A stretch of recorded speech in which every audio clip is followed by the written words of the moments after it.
Hey, everybody. Make sure that went on.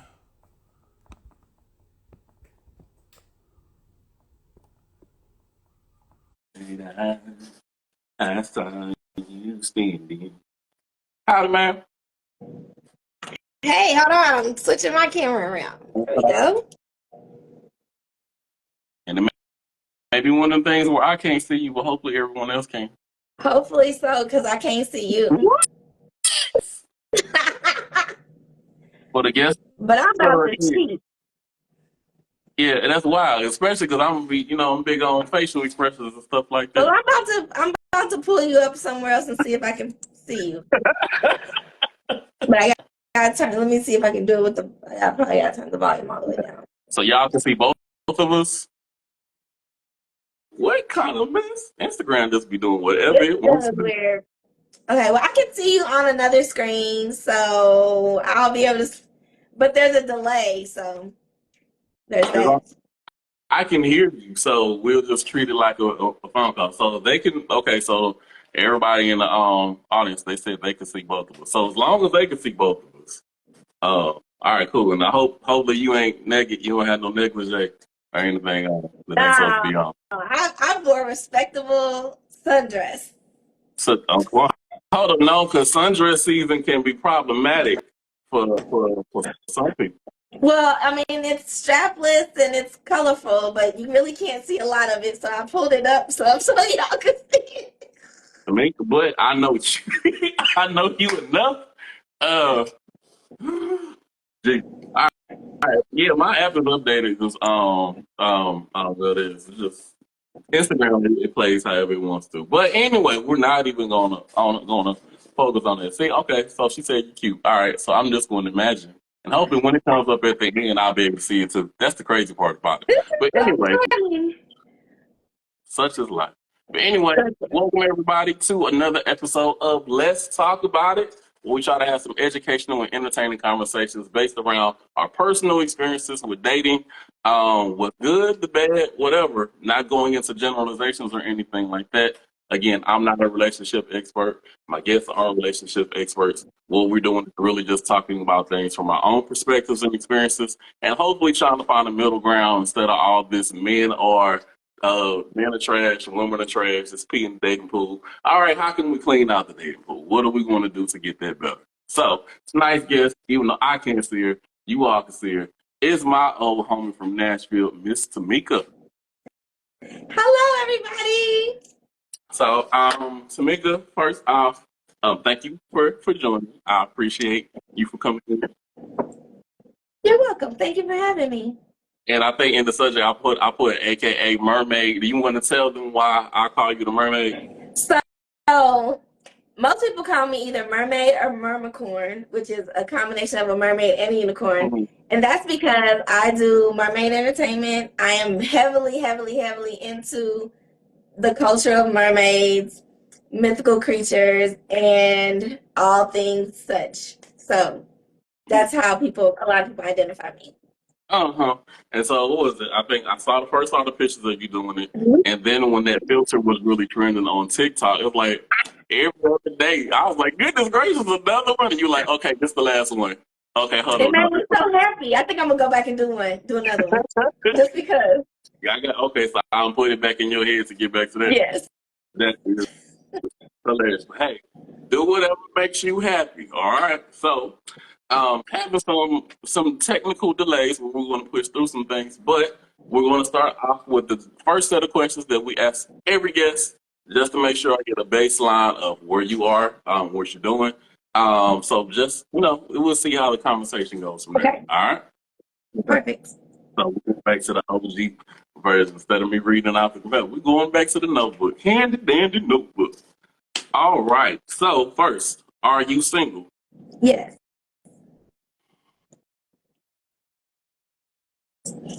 You can't see my face, but it's a skeptical one. Huh? Yeah. Okay. What'd you say? I said you can't see my face, but it's a skeptical one. I am single.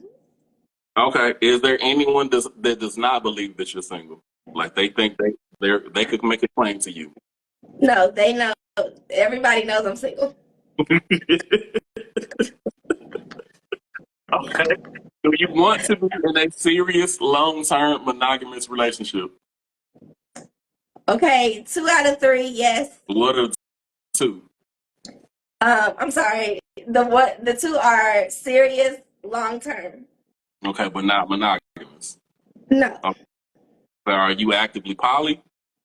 I am not. I don't particularly identify as poly. I am more of an ethical non-monogamous. Okay, so what was it Trip Fontaine? Like what? Trip Fontaine from what's the tonight's conversations? The one with the Oh, I beard. don't. Yeah, I don't know who Okay, that is, but yes, I guess. gotcha. Okay, so that's what he's. I mean, what's the so you will be the first non-monogamous person on the show. So this is you're a groundbreaker on tonight's thing. Okay, so oh, this is gonna be an interesting show. All right, so with that, for those who don't know what ethical non-monogamous is, what is that?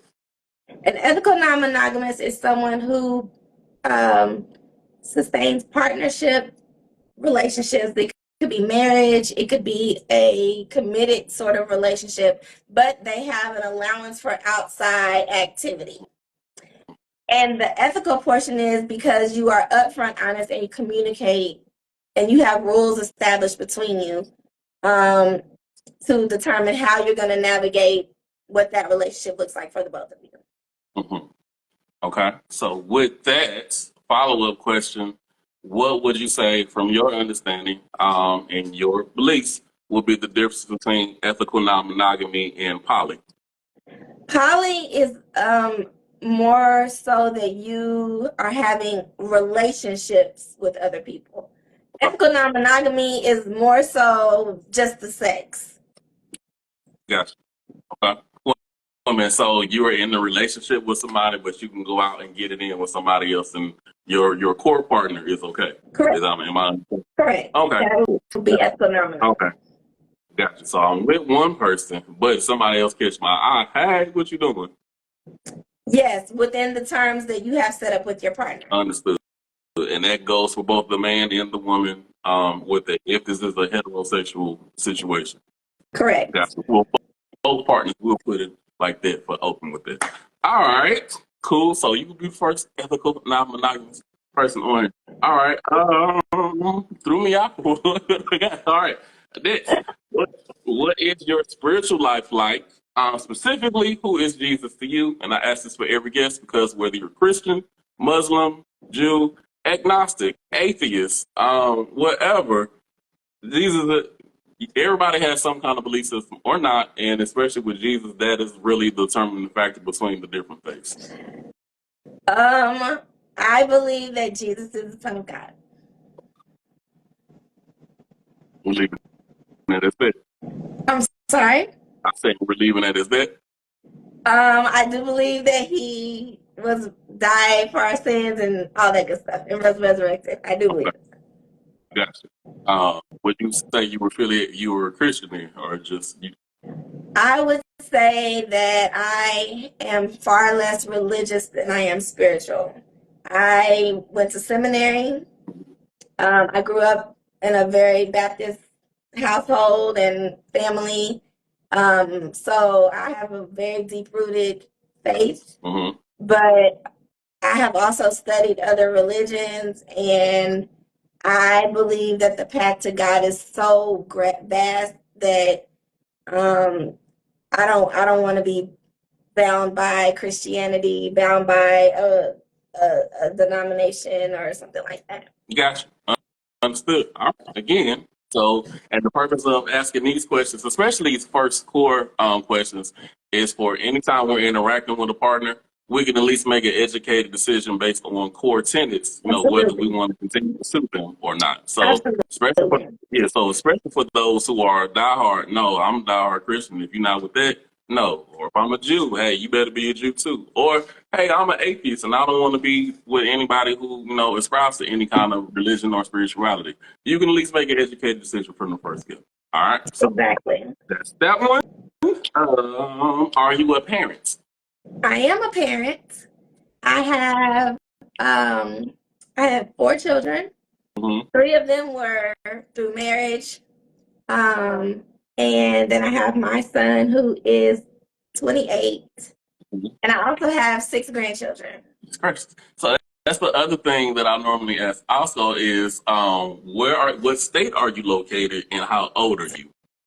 So I'm in Kentucky. Okay. This is my home state. I've lived in other states. So I've lived in Michigan. I've lived in California. I've lived in Tennessee. I spent a lot of time in Georgia, so sometimes it seems like I live there too. But I live in Kentucky, Lexington, Kentucky, and I am 46 years old. Well, you go ahead with your bad self then. My bad. All right, so with you being a parent, the follow-up question, I already know the answer to this though. Would you want to have another child? No, Again, absolutely not. absolutely not. Is nothing else coming out? Factory closed. Factory is there is no factory. It's a man. It's been demolished. Close, get the fork closed. All right, so okay. I mean, but hey, if you on, especially on grandma status, now I'm like, hey, no, because that'd be Yeah. weird having a baby and then the baby growing up with the grandkids. That would be. Listen, my husband did that, so it is a little odd for our kids to have a 1-year-old sibling, and our grandchildren to have a 1-year-old uncle. But everybody's path is different. Yeah, you can see my face to just Okay. All right. Do you have you healed from past relationships and or any childhood trauma? Past relationships, I believe I'm healed. Childhood trauma, I also believe I'm healed. I'm a super, probably hyper emotionally aware person. I do a lot of shadow working and different things to kind of make sure that I'm connecting my life accurately Mm-hmm. and that I'm not suppressing things, or I don't like to be blindsided by like triggers. Mm-hmm. So for me, healing, of course, is a journey. It's not a destination, but I believe I am on a very, very, very healthy path for healing. Gotcha. How did you get on this path of healing? What specifically have you done in regards to the healing? I know you mentioned shadow work and things like that. Therapy, for one. Uh, I I did the work. You know what I mean? I found the ways that served me to bring me peace, and I pursued peace very heavily because I have had I say I daily overcome anxiety and depression because I don't think you're ever completely healed from that disease. Um, but I dealt with it from like the first time I knew what depression was maybe when I was like 10 years old. So a lifetime of dealing with anxiety and depression and overcoming those things just made it a priority for me. And I'm super intentional about how I live my life to not disrupt that. Yeah. Okay. Have you seen Inside Out too? Not yet. I haven't seen Inside Out 1, but I'm going to watch it tonight. It was my plan to watch that tonight and then go with my son and my grandkids to see Inside Out 2 this weekend because I've heard very good things. Okay, so especially what you mentioned, anxiety. Anxiety was one of the main things. Well, yeah, probably the main antagonist, quote unquote, of part 2. The sequel that just came out. So I just saw that Tuesday, and yeah, I think it's more resonant for adults and teenagers. I think teenagers will get it, but the little kids who were in the theater, they had no idea what all this. What was going on? I'm sure. But most kids' movies are really that way. Like when I watch things as an adult that I loved as a kid, the message is totally different. Like I didn't know none of that. Right. You were like, oh my God, that was so. Yeah. And especially I think for us, who grew up with some, especially like the first version of things. And now we're seeing like sequels and things as adults. It's like, oh my God, these movies are more so tailored for us in our generation as opposed to Yeah, necessarily kids. So, but they're banking on us to bring kids in because we know that they know there's going to be money generated. So exactly. that's a whole fun thing right there. All right. Ask about the relationships. Okay. Do you have a legal form of income? Yes. Okay. So this is something you can file your taxes on. Yes. Okay. This got again clarifying questions to make educated decisions. All right. Do you have your own motor or electric transportation? Yes. Okay. Do you have your own residence? Yes.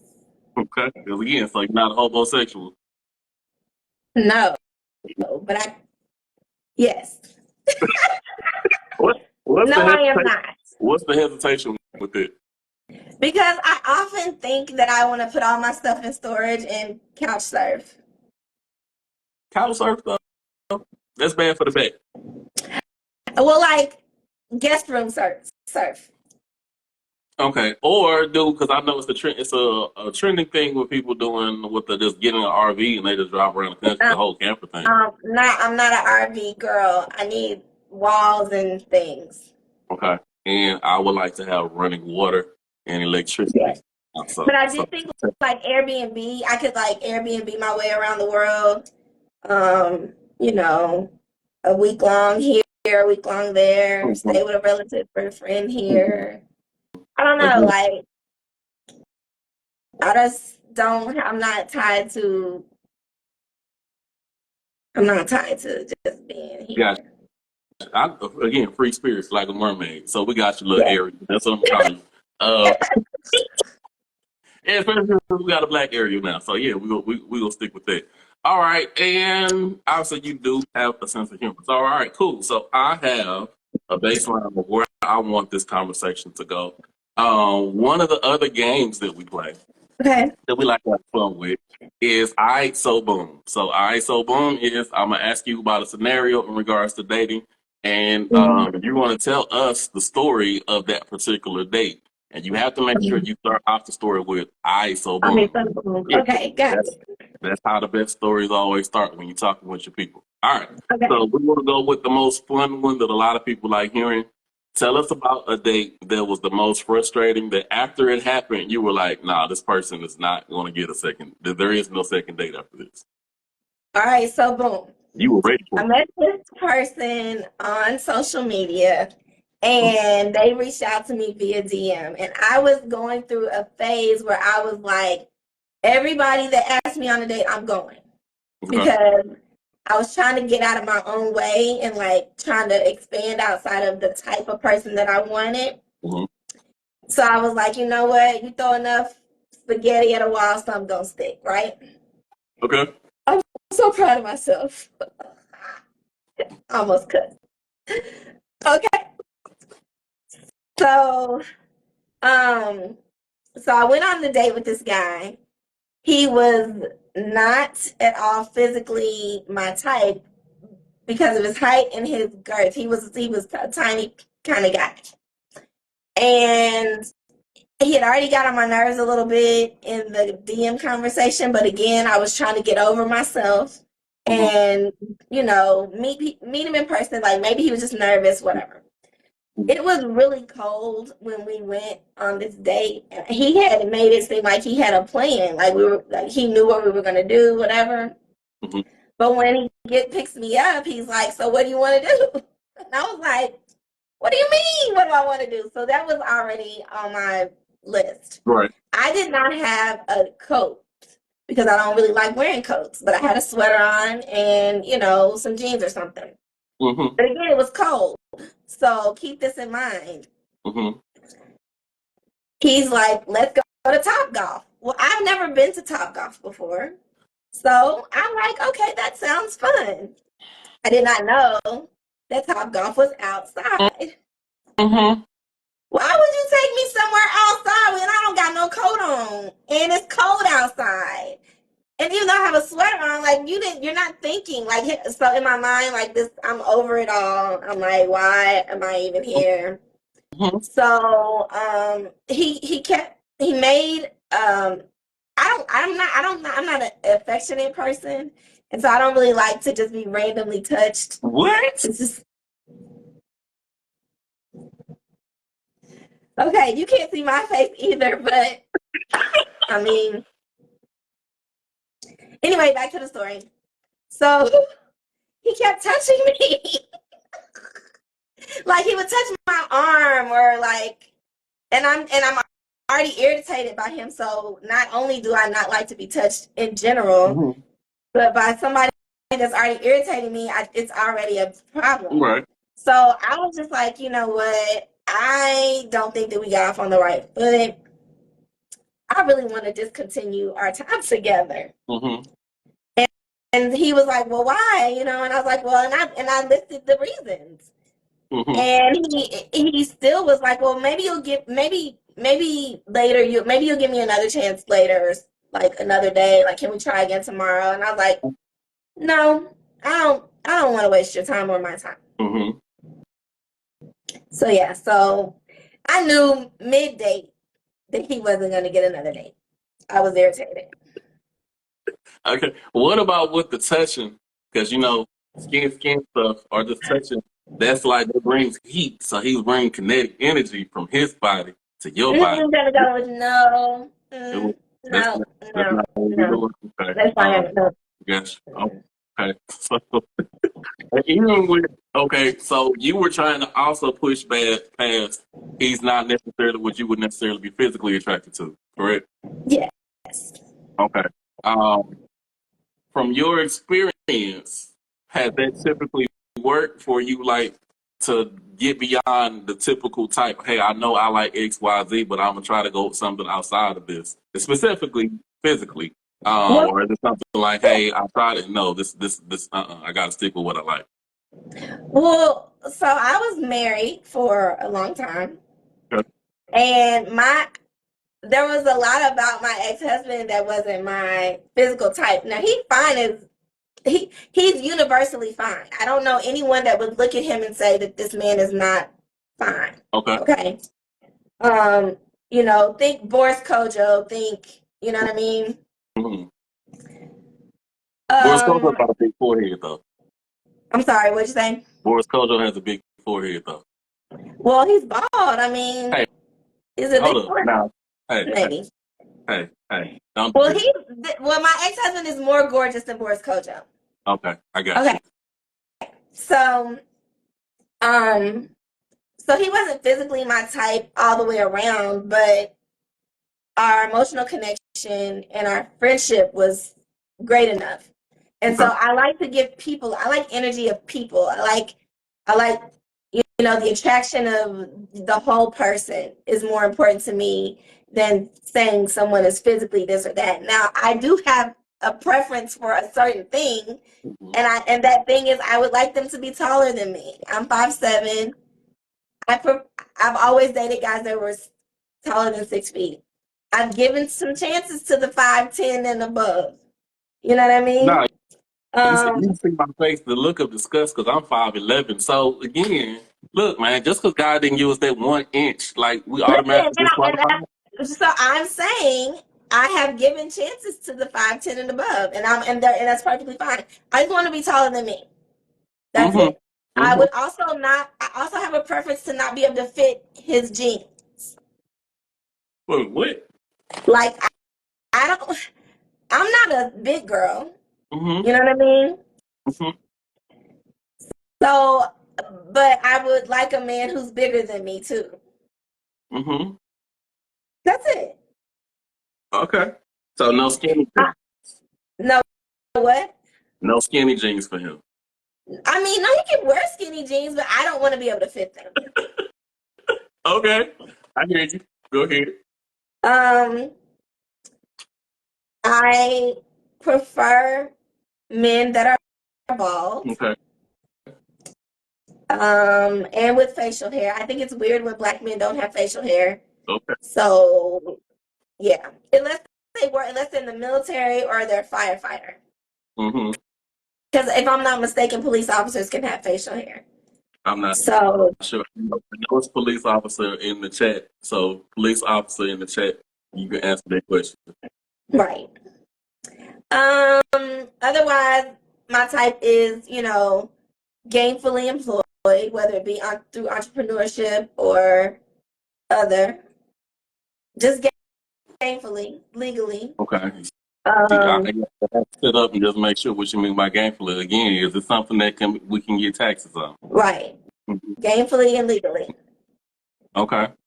I will not date anyone that doesn't have a passport. Okay. Um, Um, I'm not concerned if he has stamps in his passport, but just to have one, you got to be ready to go with me. mhm. Because you're not finna Las Vegas and Miami me to death. Why not? I mean, I love those places, but I want to see the whole world. Okay. Got you. Was I supposed to give all my criteria, or that I was mean, it? I wasn't gonna stop you. I was just checking, make sure again, because I know there have been some who have said, they've tried to go with somebody who wasn't physically their type, and they were like, "Nah, this isn't working," because there's a fine balance between being superficial, like some people, like we'll say, for instance, some women saying, "I'm only going to date a man who's 6'4" and above," so negating those who maybe like 6'1" and 6'2", but they have all the other qualities. But because he is this particular thing, then it's not going to. He doesn't even have a chance. No, And so some. Go I ahead. mean, I feel like arousal for me comes in different forms, whether it's physical. The whole person is what gets me going. Right. So he can be a little bit ugly. The Flavor Flav. He's gonna be cute to me. Could he be a Flavor Flav? I'm gonna go with no. See, I mean, Flavor Flav had a whole 2 seasons of the He's a show. he's a lot. He's a little more ugly than I would prefer. All right. And he's shorter. You know what I Okay, mean? I think he's shorter than me. so his height, So plus you could fit you could fit his clothes. So yes, yeah, I think we could wear the same got clothes. you. All right, so Flavor is out the equation. Okay, and so I just know because especially I know with the eyes, normally our eyes caught before we even get to see a person's personality and stuff like that. So Yeah. that's the one thing. Now let's get into Mm-hmm. because the other set of questions I'm going to get into. I have a new set that I just created this week. I'm going to record it probably either after this or maybe tomorrow and post it up. But you're going to be the first person second person because I ran these through somebody else. It's also in the chat. It's fantastic. But it's going to be around divorce. But let's go from with you being married and now you being ethically non-monogamous. Mm-hmm. How did you get to that part? How did you get to this point? And how has that affected you with dating? So I've been ethical non-monogamous prior to being married. Okay. It didn't have a name back then. I would tell everybody I played my cards face up because I learned, I got my heart broken, and this guy told me it is not you. It's never you. He's like, he's like, you're literally the perfect girlfriend. I just want I just want to have sex with other people. Okay. And I don't want a guy, and I'm never going to tell you about it. I'm just going to cheat. But it doesn't mean I don't love you, and it doesn't mean that I'm not going to take care of you, that we're not going to be in a relationship. But if you can't handle that, then, then this is not for you. The issue for me with him was that he was also in love with and perpetrating relationships with other people. Yes. And I realized that if people in general have the freedom to say what they really want in a relationship and what they don't think they can give up, I think other people will be surprised at who you can match with. Right. And instead of lying, you know what I mean? So for me, it became like a lifestyle of trying to encourage communication, honesty, etc., and be a safe place to just be you. You know what I mean? So I got married. We were monogamous at the onset because we agreed that we would give our marriage a chance to be solid before we did any extra things. Okay. then, I am bisexual. I identify as bisexual. So we introduced that into our marriage first. Then we introduced other things like being swingers. And then we eventually landed on having more of an open relationship that was ethically non-monogamous. So since divorce, I am, within the first conversation with anyone, I make it very clear who I am. Mm-hmm. And then I give them the chance to decide if they want to keep going. Okay. So with it, was there anything that, so it was more so, would you say that you weren't necessarily satisfied with just being monogamous, and then that's why you two went and said, okay, hey, let's go, let's join the Pineapple Club, or it was just something that something was missing from the relationship that you all felt that you needed to get some outside of it? I don't think it had it. First of all, I think that sex is a different. I don't think that sex um, is the foundation of a relationship. I think it's important, but I think sexual values are important. Mm-hmm. And I think that too many people believe that successful partnership equals monogamy. Okay. I don't subscribe to that belief. Okay. I think that the appetite for us to be satisfied physically, intimately, sexually with other people is natural. Mm-hmm. And I don't want the stress of having to lie about any urge or anything. I want my home and my partner to be protected. And I want to be able to do what I want to do within the confines of what we decide is acceptable. Gotcha. And so that was the motivation. Okay. So for men who are potential partners, what if like they hear that like, hey, yeah, we can be together, but just know that, hey, I may, have sex with somebody else. What if they were to take that as them, you basically saying that they aren't enough for you? I am very careful to be, what's the word I'm looking for? To make sure that my man knows he's my man and that he's important to me and that he is everything to me. Yeah. And that I'm satisfied by him and everything. I'm going to communicate all that to him. Me wanting to have sex with other people or him wanting to have sex with other people doesn't mean I'm not great or he's not great. It just means that you want to have sex with somebody else. Like, I don't want to. I use the restaurant analogy often. It's super simplistic, but who wants? Outback is my favorite restaurant, my favorite commercial chain restaurant. But I don't want to eat at Outback every day. Mm-hmm. You know what I mean? I like fine dining sometimes. Sometimes I like McDonald's. Everybody has a different thing. So this is why we're getting different perspectives. And I'm asking questions because to get an understanding, and for those who are watching, to get an understanding, sometimes it's good to know the why behind why a person has a certain belief system and what we do in our actions and things. And again, so everybody can make an educated decision about, hey, do I want to deal with you going forward? So that's cool. So how is that with dating? You said that you make it known to them up front. Are there more men who are like, okay, yeah, I'm down, or is it more so men like, no, that's not the lifestyle for me? So I am finding that there are men that are down because they are also already in the lifestyle or have had lifestyle experience.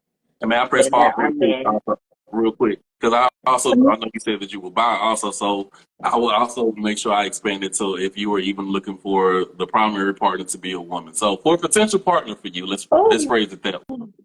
So I've never had a primary partner be as a woman. Okay. I don't know if I can do that. Mm-hmm.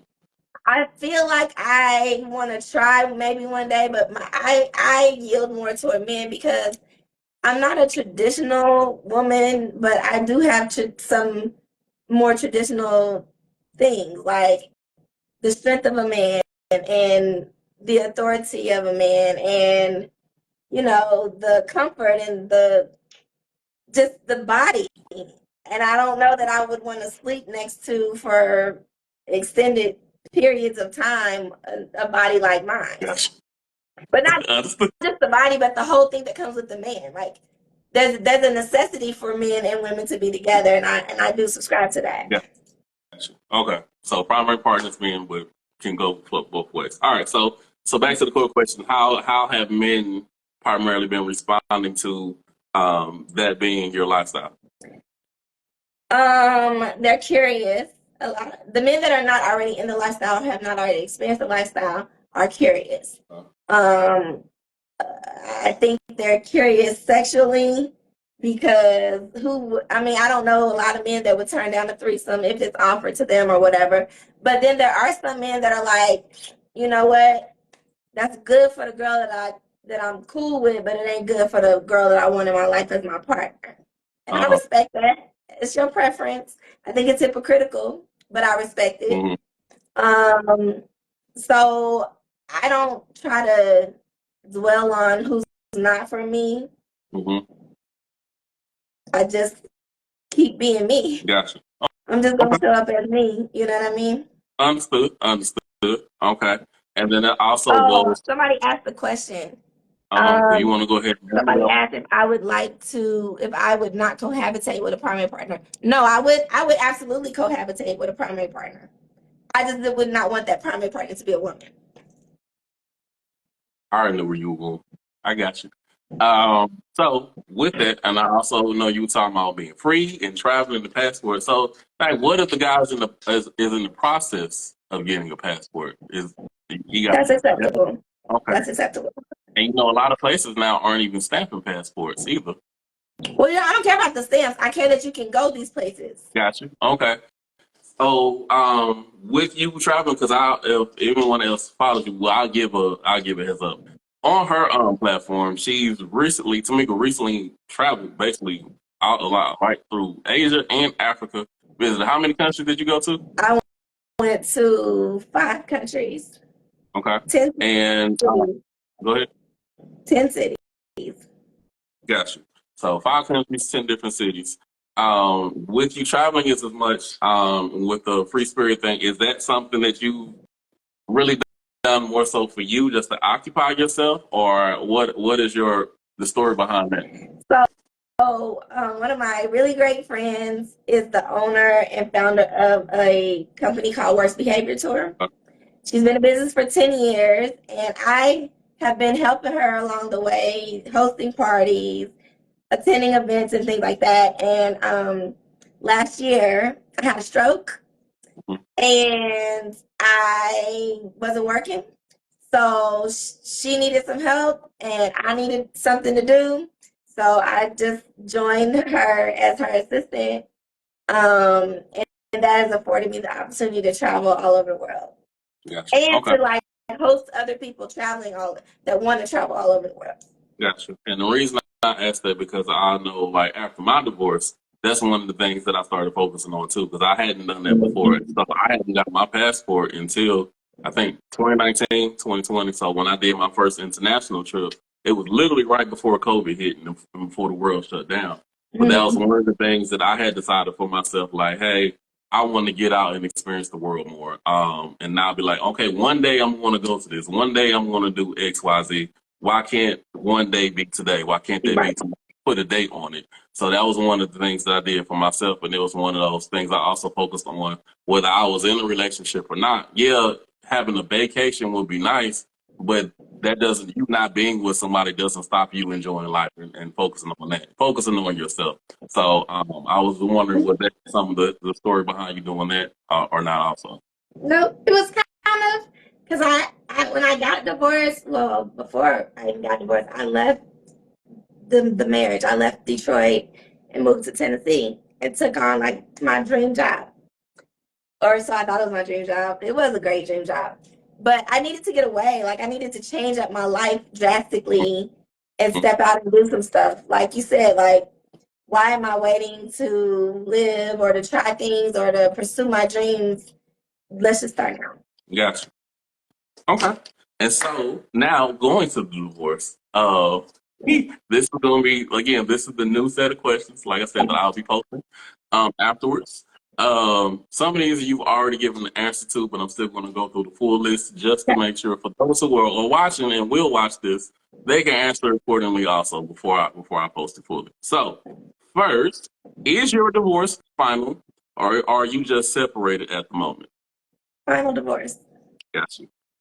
And the reason that question came up because I know in certain situations people will say like, "Nah, I'm divorced," but no, they really just separated, or they haven't even filed, or they're in the process of filing, or thinking about it, but nothing has really happened. So again, you're not giving the full truth to whoever you're dealing with. So, Right.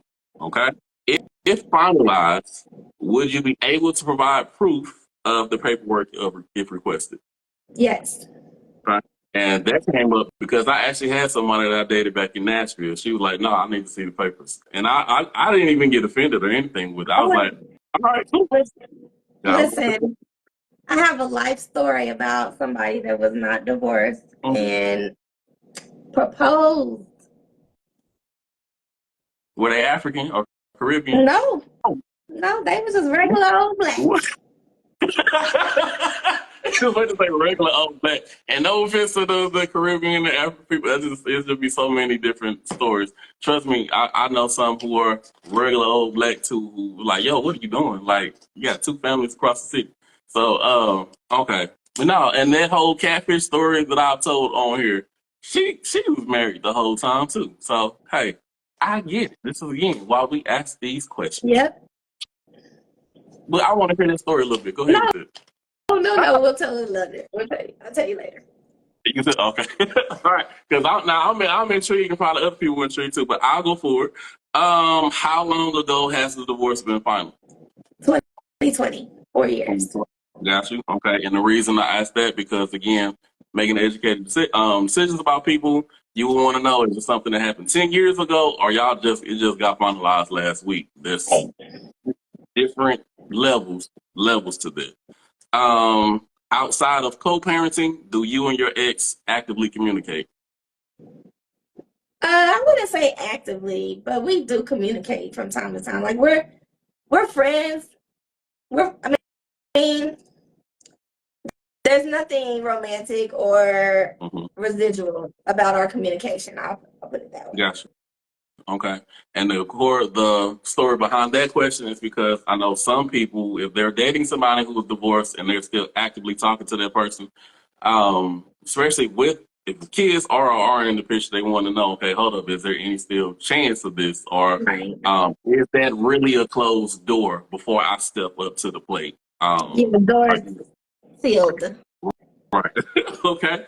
And then some people feel that as a threat. Like, why are y'all talking if you don't have anything to go on? Even though I do know several people who have said their friendship with the ex has gotten better after a divorce than it was beforehand. It's not that they're even romantically interested in each other anymore, but they were better as friends than they were as lovers. So I agree that can happen sometimes.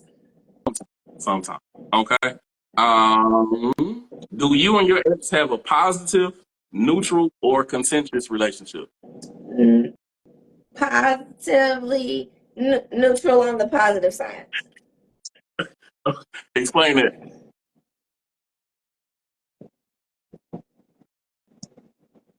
I can't hear you. No, explain that for me. Oh, like we're not at each other's birthday parties. You know what I mean? But if either one of us needed each other, we would be available in a respectful way. Okay, got it. And the story behind that is because you probably know this also. It can be hard for another person to come into the picture if the ex is really still causing hell, even though everything is done. So it's like, yo, I'm coming into a situation. Yeah, I'm coming into a situation where I gotta have my gun on me at all times because I don't know when this person about to pop up, like, or just we can't even be happy because you're still dealing with that old thing. So different things like that. Got a story for that too. You want to tell that? One of these. I was dating someone who was divorced. Divorce was final, but they was dipping in the pool with their ex when they were having slow times. And the kids were adults, so this wasn't like a co-parenting, we got to see each other type of situation. But I was at his house one evening. My car was not there because he picked me up and we went to his house. And I don't know if she was used to being able to just come in, or I don't know, but she was banging on the door and all this stuff. And then she's all like, "Oh, so you got somebody in there?" And I was like, I would really like to leave. I'm calling an Uber. Like, and he's like, "Nah, it's not safe for you to go outside." That's all bad. Yeah, that's all bad. So again, while the purpose of this set of questions is to make sure none of that stuff is really going on. Exactly. And I also know situations like mine, my ex and I, we have zero communication. So like you said, it'd be more so a neutral thing, or we can I guess maybe a positive thing, but we just don't talk. So that's not even anything that's even an issue for a potential partner. Okay. Do you currently have a desire to get married again in the future? Yes. You do. Okay. If you were to get married again, would you want a bigger or smaller ceremony than before? I eloped. Okay. And the only people that were there were me, him, and the officiant. So I would like, How about say you can't get no smaller than that? No, it was super small, and he made up for it. We renewed our vows many years later. But I would like to include more people, but not a big deal. Gotcha. Okay. And the story behind that is because, especially for those in the divorce community who actively want to get divorced again, sometimes they may not want to have a ceremony. It's like, look, I've had that before. Let's just make it official. Let's go. I don't gotta have all the pomp and circumstance again. Yeah. And again, that's one of those things you just gotta know from out the gate. Like, hey, this is what I want. This is what I don't want. Okay. If your ex came to you and said they would like to try again, would you consider reconciliation? No. Strong no? It's a strong no, but it did not start out as a strong no originally. Okay. Talk us through that. What'd you say? I said, talk me through that. So when I didn't want to get divorced per se, but I didn't see any reason to stay married if we were not going to fix the marriage. I'm with you. And so when I left the city when I left our home and moved away, I didn't really have a plan. But then I woke up one day and I realized there's no mutual desire or effort being made. So why do you want to stay in this? Why not just get divorced? I don't want to be married on paper. Right. So we got divorced, but our divorce, happened during COVID, and my dad died just prior to the divorce being final. So there were moments of, there's a lot of grief that happened all at one time. You know what I mean? So I feel like initially the option to reconcile might have been available or might have been on my mind, but I didn't pursue it and I didn't make a big deal out of it. I just worked on healing and getting through the ending of something that was so, significant. Right. And then, I had another relationship and, that didn't work. And so I was like, I just want to be patient and just live my life. Gotcha. And I understand that. And how that question even came up is because there are some. For one, I don't think any rational person gets married with the expectation that they're going to get a divorce. Nobody wants to get a divorce. So that's number one with the point. And so I know there are some people, especially if it wasn't a situation where, there was abuse or adultery or anything like that. It was just that for whatever reason we separated. There were unmet expectations. That's the core of every divorce. Unmet expectations. I Unmet like that expectations. answer. That's really the core of it all. At some point, somebody didn't line up with what we were expecting for the thing. And so in some cases, some things can be fixed. There can be we can have some reconciliation. Like, look, I know I messed this up. Okay, if we get together, this is what I'm going to do differently. Okay, hey, let's try this again. I've seen that happen. And then also other situations like, no, I don't care what, I don't trust you anymore. That forgiveness does not mean reconciliation. That does just because Exactly. it doesn't mean that there's ever a chance of us getting back together again. So just knowing how that person can be on both ends again, especially if you're talking to somebody that's divorced. And I also know I've even been asked that, hey, if she was to come back, do you think y'all two would ever get back together again? So that's the question I personally had to even answer. I had to tell them, no, that door is done. We've had enough with it. It was 7 years total, 6.5 years total that we Yeah. had a chance to get things together. We didn't. I'm on to a new chapter now. So, but I know for the women who were dating me, they had to make sure that that wasn't something that was going to come up and they had to deal with possibly again. You know what I mean? I definitely ask that question when I date someone that's divorced because and then I also ask the question, is there anybody that, so I saw this in a video somewhere. Is there anybody that can say, I don't care who he's with, he's always going to be mine? Right. If there's somebody out there that feels that way about you, I don't know that I want to be a part of this. And that's very different again. So having answers, and especially if people are honest about that, and with everything is all based upon somebody being honest, but really having those questions again, when everything is getting beyond the what's your favorite color, what you like to do, what's your favorite food? No, this is what's going on. Hey, if it came back up to you, do you think you would give them another chance? I need to know that right now, especially if y'all are still having any kind of interactions with each other or not. They may just come out the blue 1 or 2 years later. I was a knucklehead. You were right. I was wrong. Let's fix this. So, I mean, I'm gonna go with no still. number 500, Chuck. All right. Uh, these are the questions that might get you to think a little bit, and then again, this is for everybody, for you to ask other people as well as for you to consider yourself.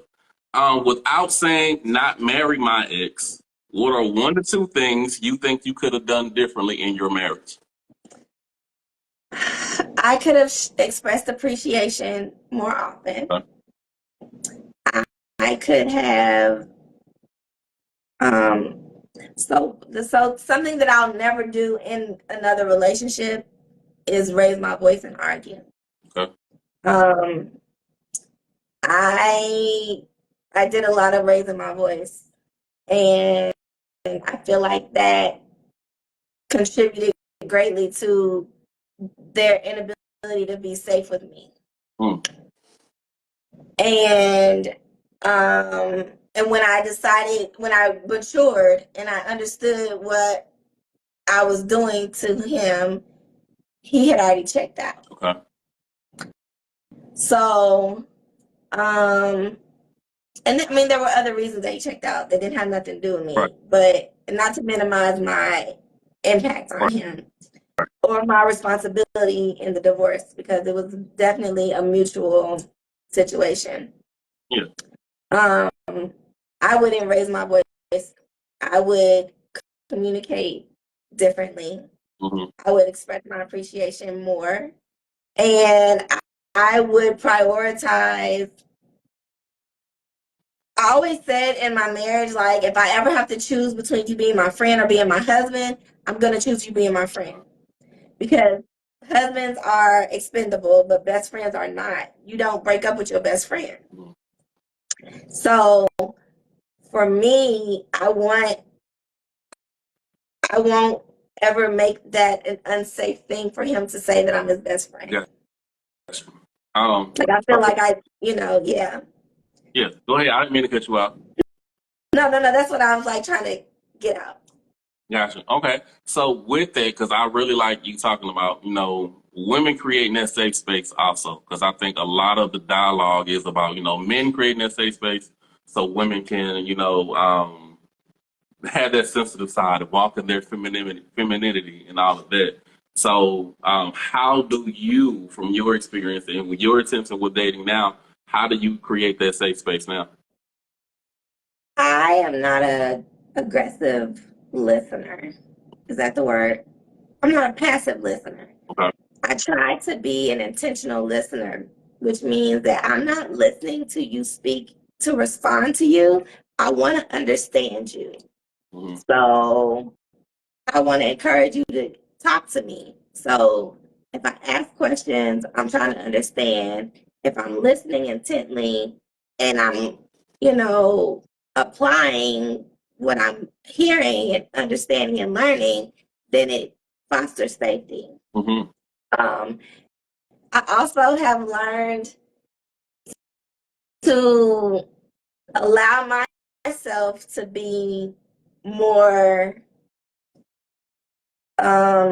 available emotionally. I'm not a super available person emotionally in relationships because I'm always used to being in charge, you know what I mean? And so when I'm safe to be not in charge, I just want to just be safe. Like I just want to just be swallowed up in that. Mm-hmm. But I also want to give it back because I just feel like um the worst thing a black man can do is come home and not be safe. You got all this stuff in the world against you. Like your peace has to be within my arms. You know what I mean? Mm-hmm. If I could put So a heart emoji, if I could put a like and a heart emoji in the chat right now, I would. I probably put 5 things in there. that's just it's just a priority to me. I come from a 2-parent home, and I saw my parents love each other. Right. Like I saw them love each other through everything that came at them, and I saw them love each other like intentionally. Like they understood when to shut up, when to keep pushing, when to leave them alone. Like they understood each other's language and they spoke it very, very well. And so I had a great example for how to do that. And I just think like maturity and expectations not being met start to weigh on people, and you start to not practice what you know to be the right way to do things. Gotcha. And I agree with that completely. It's so much I feel right now. Like things I want to go back on because one, I think a lot of people, whether married or not, have to know how to fight fair. Yes. Like I say, if I really love and care for you, there are certain things I'm not going to do or say. Because some words you can't take back, and that also goes into not what you said, but how you said it. And that just because you raise your volume level doesn't add more emphasis to the words that are being said. So you making a comment about the yelling, that's definitely something to make note. And you were able to identify within yourself, and also the listening to understand and not just to respond. Because we could have a conversation, but really we're hearing what the other person is saying. Well, in our head, that's counterpoint one. I already know what I'm gonna say. I'm gonna let you finish, but when you finish, this is what I'm talking. I already know what I'm gonna say. Instead of getting down to the why of what they're saying. So you already on defense. I'm really not going to acknowledge or even give any credibility to what you just said. I'm just going to go. This is my stance, and you're gonna know what my stance is afterwards. And I think for any healthy relationship, that's not how you can. That's not how communication is supposed to be. I agree 100%. So, and then just you talking about the men's thing, because I'll say for me, that was one of the major, if not the major thing, there was a gap in that relationship. And we were able to have, a nice conversation after the fact. It was like a year, maybe 2 years, 2 or 3 years afterwards, about this could have been better as far as, watching words and watching tone and making sure that I felt like I was able to speak my mind and it not be taken to a whole nother level. And so just creating a safe space, saying from a man's perspective, that's always a good thing because we want to be able to express ourselves too. Again, not in the way of putting y'all down or anything, but just knowing that our emotions are valid and important in the relationship too. I think that's one of the most important things. Okay? Absolutely. You gotta have somewhere to cry. You gotta have somewhere to be vulnerable. Right. You gotta be able to trust that it's not gonna be used against you. It's just that everybody needs a place to be just unleashed. Yeah. Right. And not feeling like you said, I gotta get that outside instead of the person who I'm living with. So if I'm calling you a person, why do I have to go talk to somebody else because you can't understand or you're not even trying to understand or give me that opportunity to be there. So those are things that we just gotta really be able to focus on. Okay. Without hold up. Okay, so that's one of the two things that you would change differently. If you've been desired to get married again, what are one or two things you would need from your new spouse that you did not get before? I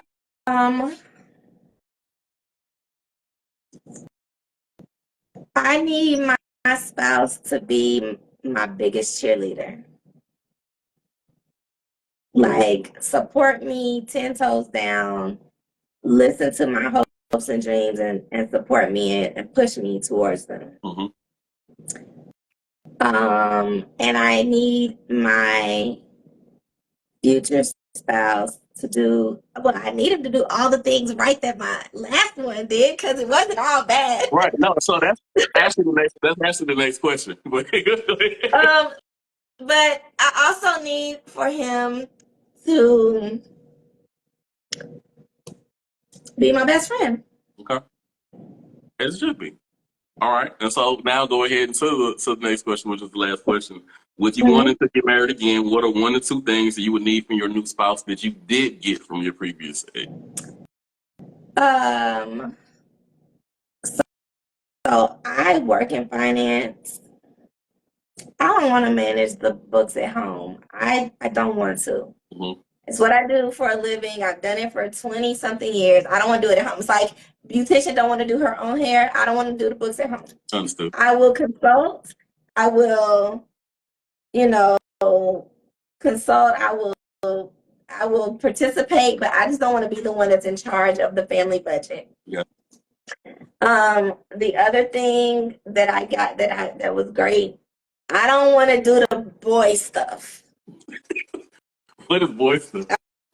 I don't want to take out the trash. I don't want to have to worry about who's going to cut the grass or shovel the snow or get an oil change. I don't want to have to ask nobody, how do you change a battery in a dryer? I don't want to do none of that. Mm-hmm. And kill spiders and all that too. Huh? I said it kills spiders and all that too. I don't care. I'll kill the spiders. Okay. I don't care about killing the spiders. Gotcha. I just don't want to do the manual labor part. Gotcha. That's good. And so the reason for those two questions, for one, the things that you didn't get before, I talked about this with others, and I will say for me, there really were afterwards is like, okay, I know here are some non-negotiables. Here's some things I refuse to go through again. Absolutely. And so this person is bringing that to the table. Now, I refuse to go through that again. So I think everybody has a few things that, okay, this is something that this other person did that I don't want to go through again. I don't want to experience that again. That are serious enough to wipe somebody off the table. And you say you agree with that? Yes, I have a list. I think we all do. And I created a dating application mm-hmm. that I really low-key wanted potentials to fill out. Mm-hmm. Before I would even consider going out, because why even waste our time on that? You know what I mean? And that's what the whole purpose of like the dating question series that I created, because this is set little 20 right now. So there are things that we refuse to go through again, but there are also some positives from our previous relationship. Because I don't like when people act like the whole time was bad.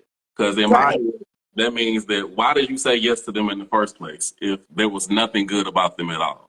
Like you were just trying to get was it you were trying to become a citizen? You were just trying to get money from them or something. But even with that, hey, they had citizenship that I could have got, or they had money that I could have I got also. So there was something that drew you to them. There was something that made you say yes.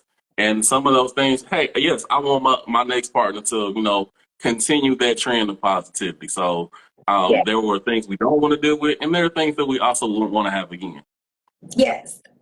Because I believed, I've told everyone this, my marriage to me was like 90% perfect until it wasn't. Mm. So for me, the bar is set pretty high on like what a marriage is supposed to be. Again, from my upbringing, and I wasn't in a bad marriage. It just was over. You know what I mean? Mm-hmm. So, hey, let's say it's the good and the bad, and like you said, if we got to a point that was just say, hey, we need to just go ahead and let this go. Those things. Yeah. Got you. All right, so that is the end of that list. Thank you for it. You say it's a good thing. And so another reason that came up. So that all started with the video I posted on Tuesday when I talked about that being the 5-year anniversary of my Right. final court date. And then I've also had some other women friends who would ask me, hey, I'm dating this guy who was divorced. What do I need to know in regards to, navigating with him? Like there's certain things that y'all are looking for, y'all not looking for. And again, I can't speak on behalf of all men, but they were just looking to, my insight and experience. So I will answer them and give them some kind of guidance with that, or even things to look out for. Like, hey, if he's doing X, Y, Z, no, I don't think that's the best thing for you. Again, not making a decision for them, but at least giving a heads up so they can make an educated decision. So that's how this list was created. That's the whole purpose of this particular list. And just hoping, it helps in some kind of capacity. Because I think the divorce community, we out here in the dating pool too. We are. We're actually keeping it filtered a little bit. Yeah, because some people are like, hey man, you need to go sit down. Go. You ain't ready. You ain't ready to pump. You're not. And it's super important to know that too. Like divorce is like a death, and people don't grieve it properly and heal from it properly. Like you're gonna do more damage to other people and yourself. Yeah, Yeah. and I completely agree with that. And that's why, people have those moments because, again, the expectation was if you were personally saying, hey, this is going to last forever until one of us die or something like that. So Right. you're not anticipating that this is going to end. I wouldn't have said yes if I knew this was going to end at some point. Right. Just having those expectations and then just saying what you thought you were building, what you had built and what you wanted to build just disappear. Yeah, that is a heavy thing for a lot of people. It is.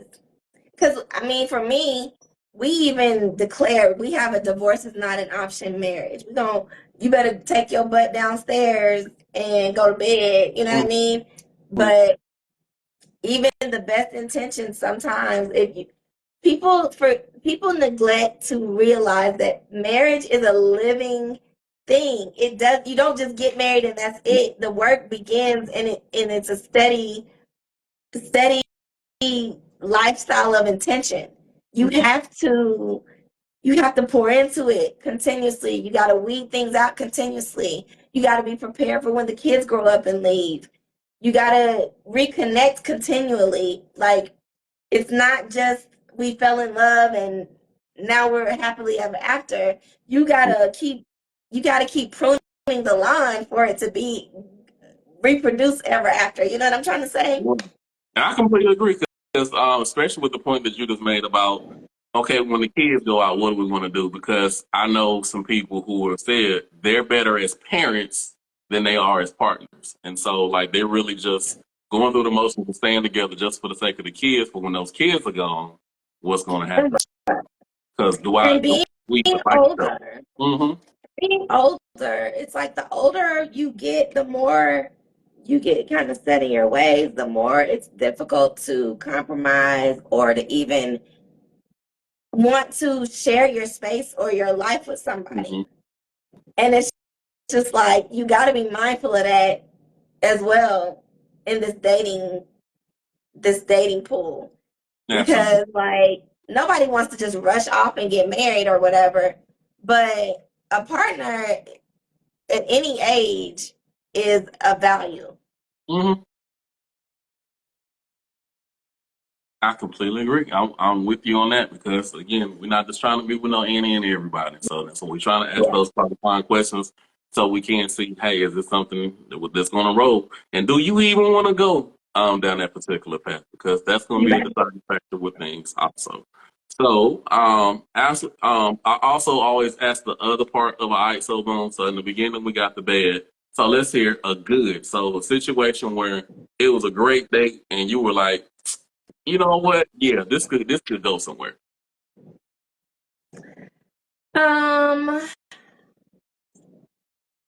Well, this didn't even make it to a date per se. I met someone, we met at a mutual friend's birthday party, and we just had good banter at that interaction. And so we exchanged information and decided to hang out or whatever. He actually called me his girlfriend that night, but it was a joke because we were kind of dressed alike. Mm-hmm. So anyway, we hung out maybe a few days later. Mm-hmm. And in the time, from the time he met me until the time that we actually hung out, he took an interest in trying to figure out who I was. He watched my videos on Instagram or Facebook or TikTok or somewhere. He had a list of questions to ask me about ethical non-monogamy, about the lifestyle, about me being bisexual, about me moving back to Kentucky. Like, he took a genuine interest, and it was refreshing because the conversation was not just what's your favorite color, like it was an in-depth conversation. And he did something that that no one had done in a long time, and that was made me feel safe. He made me feel like when I was around him, I didn't have to worry about anything, that his intentions were pure, that he wasn't running no game. He just made me feel safe. And in that safe feeling, I developed a better ability to be affectionate. Mm-hmm. Oh, I know. And so I really was hoping that it would develop into something more, but he was in a space where he did not want to be in a relationship. And I wanted to be respectful of that, but he also was kind of like, but I didn't want to miss the chance of meeting you, which is kind of counterproductive to his mission in his own life, but that's fine.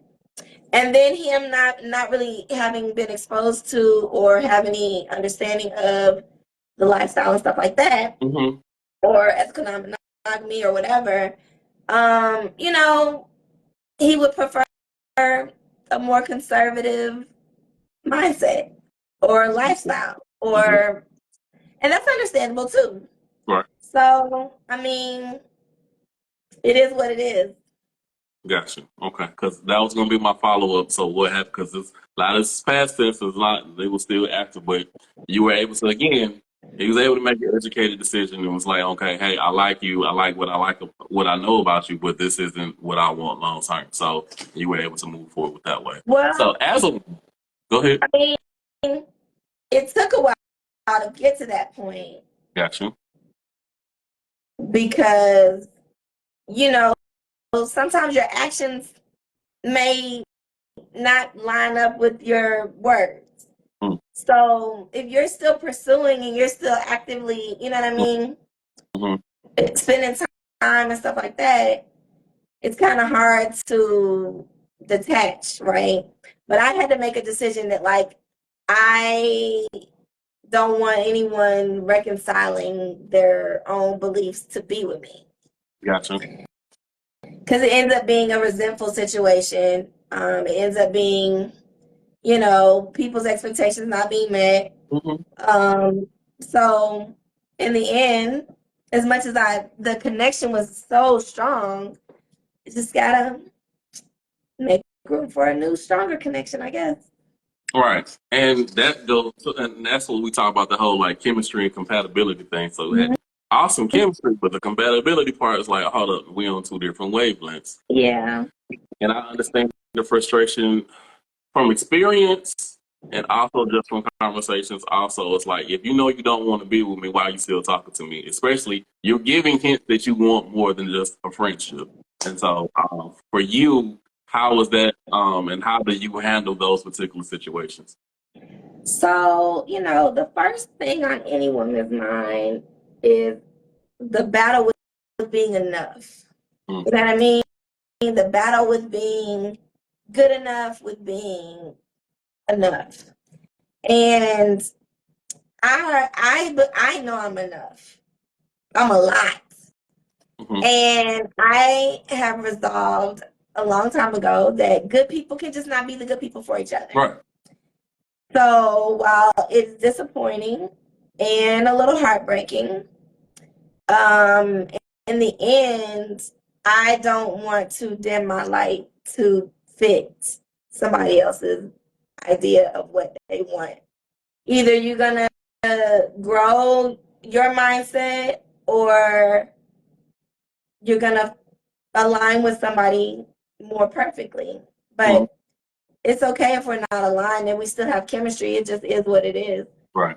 And I'm with you on that particular point too. Been through that experience. Like, hey, everything this looks right on paper, Yeah. but it feels good, but it just this wouldn't be something that goes down the line. So, I wish more people, when it comes to reservations about the unknown, I wish more people would just throw caution to the wind sometimes. Like, red flags are significant.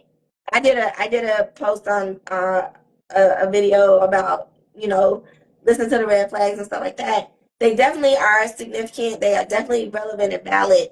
But sometimes we gotta push ourselves just beyond the fear of something to experience something amazing.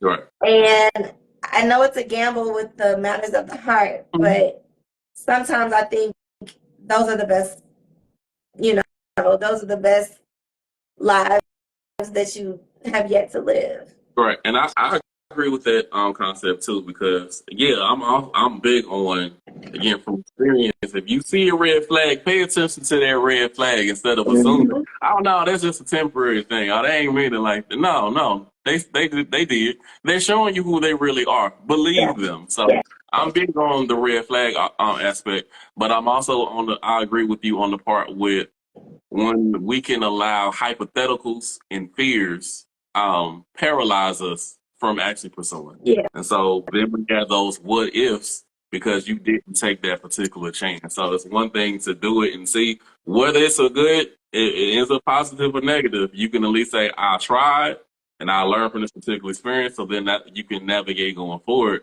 But just to go through something and just from assumptions and not even really seeing what could possibly happen with this. That's one thing I do think, people do have to get past. Okay, what if I do take this chance and it actually winds up good? Not everything has to have a negative outcome.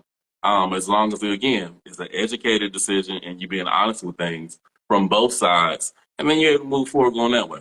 Yep. Exactly. But Cool. yeah. I got you.